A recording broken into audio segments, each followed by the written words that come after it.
Hi, today I'm going to make a red pepper and tomato soup for you. I've programmed it into my week. So you can go down and see that red pepper and tomato soup, press on the picture. Gives me all the ingredients, any tips and tricks, and the nutritional information. So I've got all our ingredients out here prepared just to sort of make it easier. And I just press start cooking. Now first of all I'm going to actually add 40 grams of lentils. So the Thermomix has the built-in scales, so we tire it back to 0. You can see that it'll goes up at 1 gram increments, which is really fabulous, particularly for baking. So put that in there.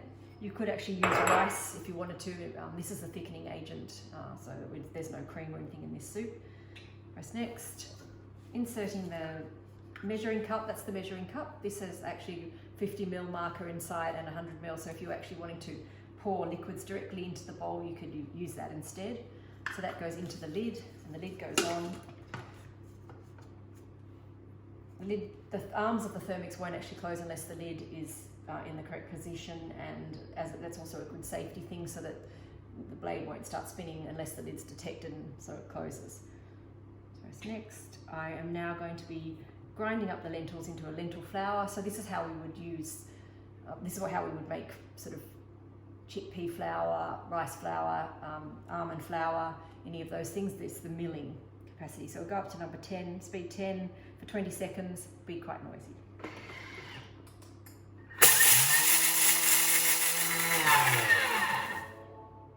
What's next?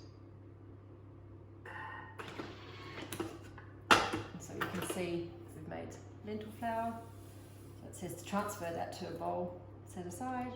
So next it says to place 2 garlic cloves. I've actually got some homemade garlic paste here that I've made in the Thermomix. There's a recipe on there, and it lasts really well in the fridge, or you can freeze it. So 1 teaspoon of the garlic paste is equivalent to 1 garlic clove.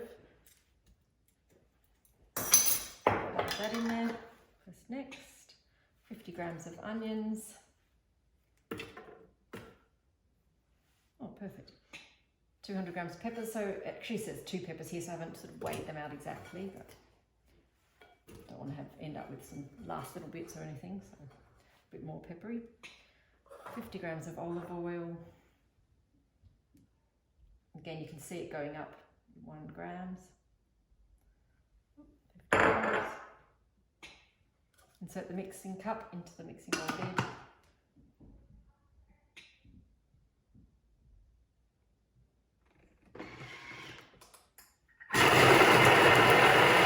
Chop that for me. Scrape down the sides. I'll show you quickly how it's chopped up.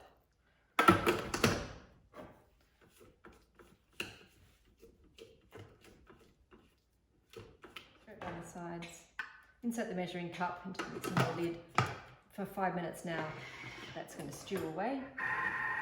Sauteing, no need to be standing over the stove and stirring, so it's perfect. You actually can go away and get something else done now in this 5 minutes. Press next.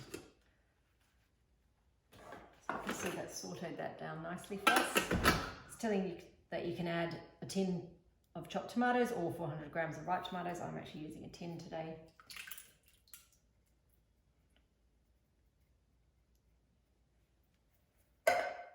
Next, 400 grams of water, which I might actually just tip into the tin, so make sure we get all those tomato flavours.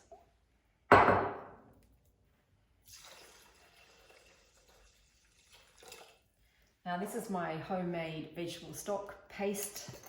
Never again will you need to buy stock cubes. Any leftover vegetables, you sort of cook it up for 20 minutes and then put some salt in it. It's really good to preserve it. Much better flavour, that's for sure.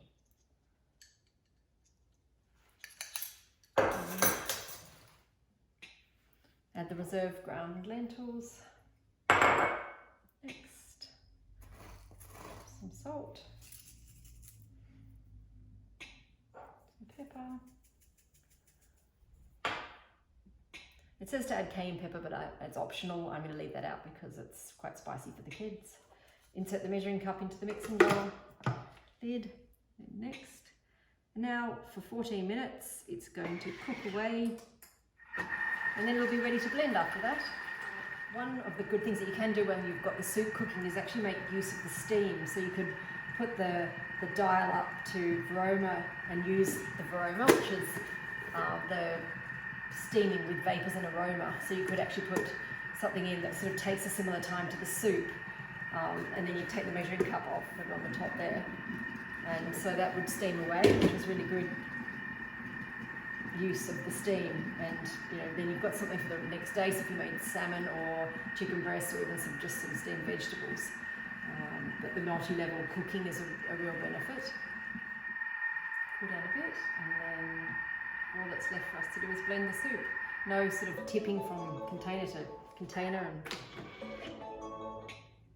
with the measuring cup still in place, it's going to tell me that it's going to blend for a minute. This will be quite noisy because it's very powerful, obviously. But